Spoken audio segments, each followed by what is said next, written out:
ChatGPT, AI machines, satellite, engine ignition, click here, and liftoff.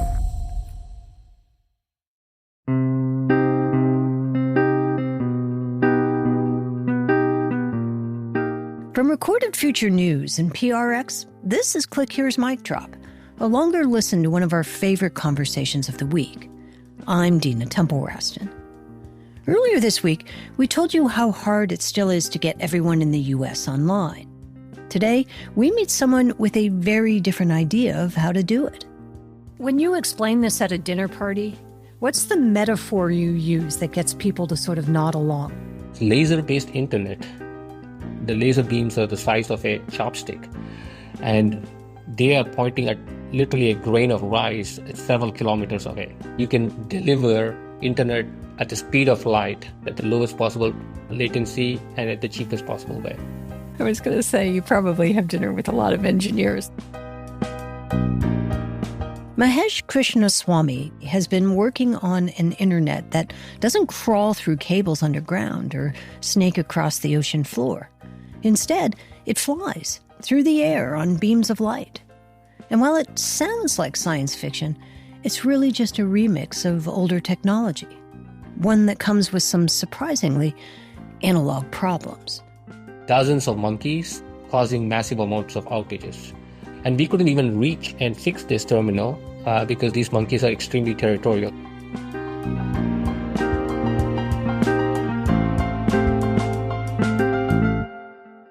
Stay with us. This show is supported by Odoo. When you buy business software from lots of vendors, the costs add up and it gets complicated and confusing. Odoo solves this. It's a single company that sells a suite of enterprise apps that handles everything from accounting to inventory to sales. Odoo is all connected on a single platform in a simple and affordable way. You can save money without missing out on the features you need. Check out Odoo at odoo.com. That's odoo.com. Support for Click Here comes from Clean My Mac. If you're like me, your cloud drives are packed with files you don't actually need. Sync duplicates, old backups, random junk just gobbling up storage. Clean My Mac takes care of that with a new cloud cleanup feature. It connects to your accounts on iCloud, OneDrive, and Google Drive and scans to find large space wasters, both in cloud storage and on your device. And while my Mac health is apparently excellent, Clean My Mac found 8 gigabytes of junk on my computer and tons of duplicate downloads, and it removed a bunch of leftover applications I never use. Who knew? And this happens locally on my Mac, so my data stays safe. Clean My Mac has a whole suite of other features too, including their Moonlight anti-malware engine. With just a click, the anti-malware tool scans and removes viruses, ensuring your Mac remains threat-free. Not everything deserves eternal storage, so why pay for it? Get tidy today with Clean My Mac. Try it free for 7 days and use the promo code CLICK to save an additional 20% on your purchase at cleanmymac.com. I'm Dina Temple-Raston, and this is Click Here's Mic Drop.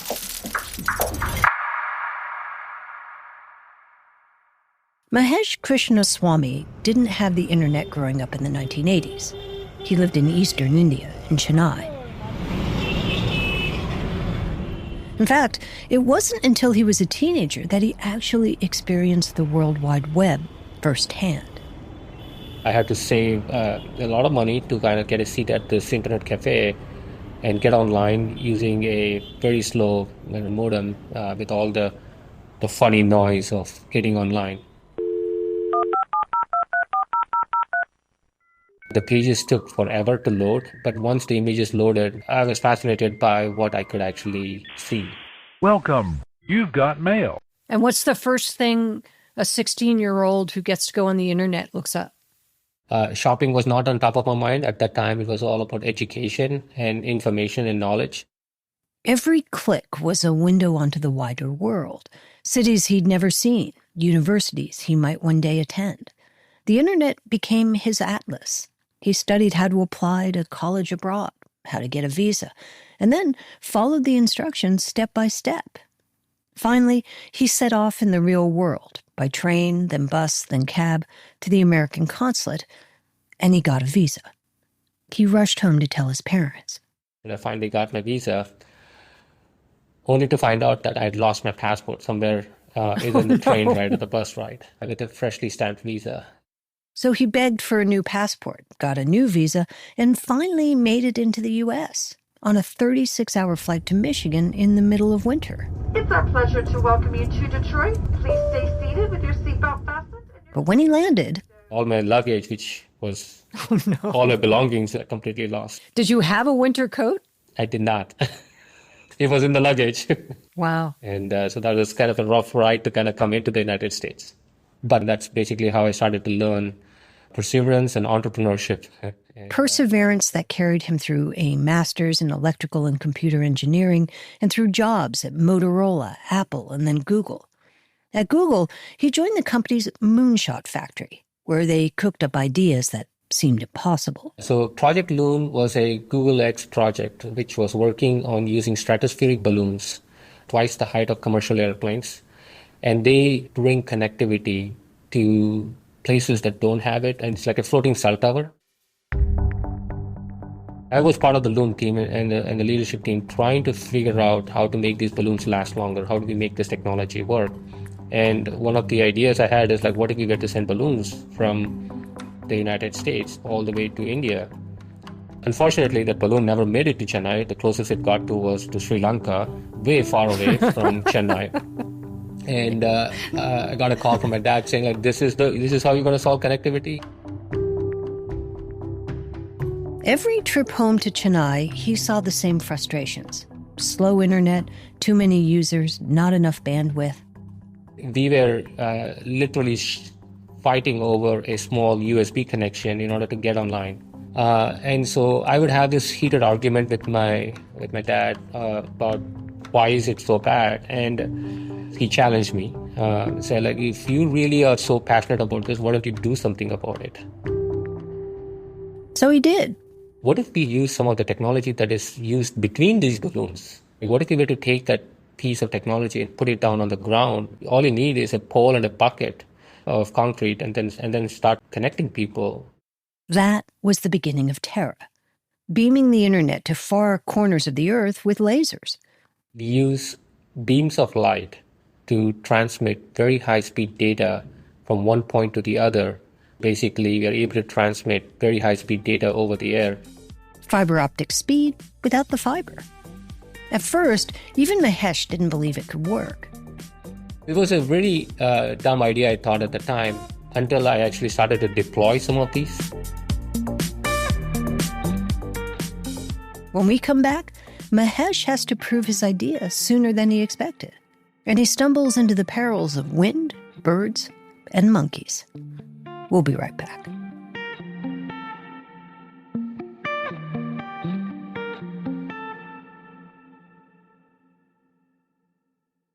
Support for Click Here comes from Claude AI. Claude is the AI for minds that don't stop at good enough. It's the collaborator that actually understands your entire workflow and thinks with you, not for you. Whether you're debugging code at midnight or strategizing your next business move, Claude extends your thinking to tackle the problems that matter. Why settle for a basic search when you can have a real conversation with Claude? Claude doesn't just fetch results. It helps you think and brainstorm and summarize and draft and even explain. Whether you're untangling a tricky article, preparing interview questions, or polishing up a memo, Claude can help. Ready to tackle bigger problems? Sign up for Claude today and get 50% off Claude Pro when you use this link. Claude.ai/clickhere. That's Claude.ai/clickhere. Right now for 50% off your first 3 months of Claude Pro. And that includes access to all of the features mentioned in today's episode. Claude.ai/clickhere. In cybersecurity, your greatest fear isn't the threats you see, it's the critical signals lost in the noise. Every day, security teams sort through millions of potential threats. That's why Recorded Future exists, to give you precision intelligence tuned to your needs. Our advanced AI detects patterns humans might miss, while our threat intelligence experts, veterans of military and intelligence services, provide crucial context. With Recorded Future, you gain the confidence to identify critical threats and the precision to act before they become attacks. Learn why 1,900-plus customers, including 45-plus sovereign governments, trust us to detect threats faster and achieve 350% plus ROI within a year.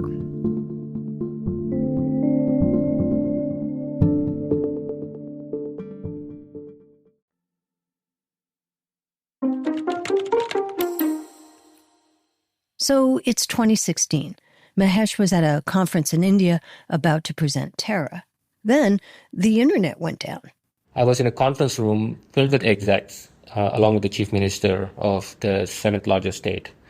And the internet in that room, which was fed by a fiber optic cable, was cut. And they all experienced firsthand what an outage of an internet looks like. And I said, wait a minute, I think I can solve this problem.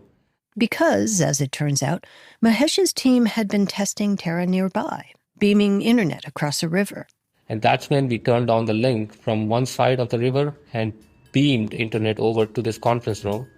And then immediately we were able to bring this entire conference room back online. That accident became proof of concept. And the technology that made it possible were these Taara devices, about the size of a traffic light. Mahesh calls them terminals.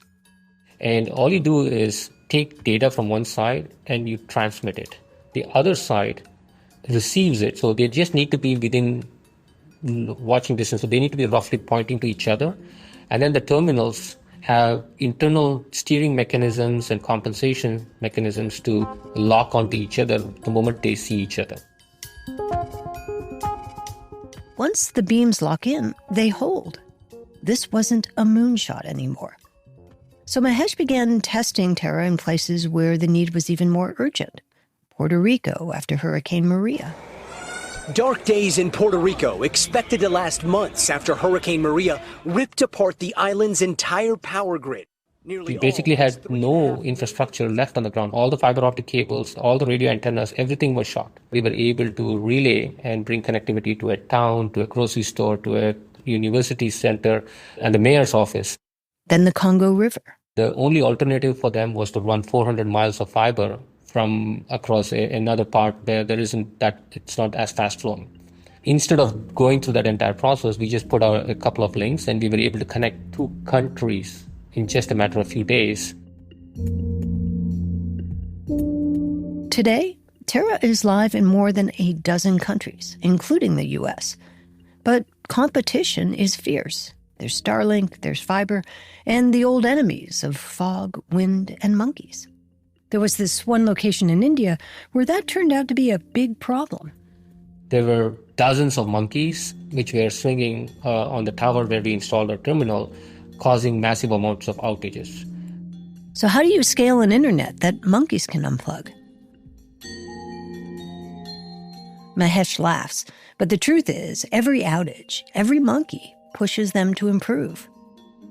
We went back to our product and said, how do we fix this? How do we fix our pointing and tracking? That's when we have built in two-stage compensation. Because this was never about infrastructure. It was about recreating that first moment in a crowded internet cafe when the world came rushing in. And about his father. I read somewhere that your father now has a Taara terminal on his roof in India. Yeah, we installed one. It still needs to be lit up from the other side. But we did have it at least briefly at my dad's place. So does he call you and say, what's going on with my Taara? Why isn't it working? I literally got back this week from India, and I was getting a earful from him about that. Well, at least he challenged you. Exactly. And necessity is the mother of all invention.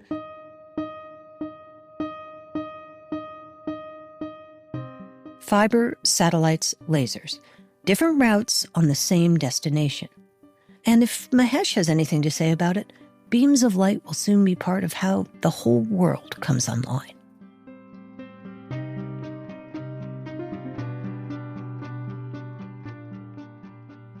From Recorded Future News, this has been Click Here's Mic Drop. It was written and produced by Megan Dietrich, Sean Powers, Erica Guida, Zach Hirsch, Lucas Riley, and me, Dina Temple-Rest. It was edited by Karen Duffin. We'll be back on Tuesday with an all-new episode of Click Here. Have a great weekend.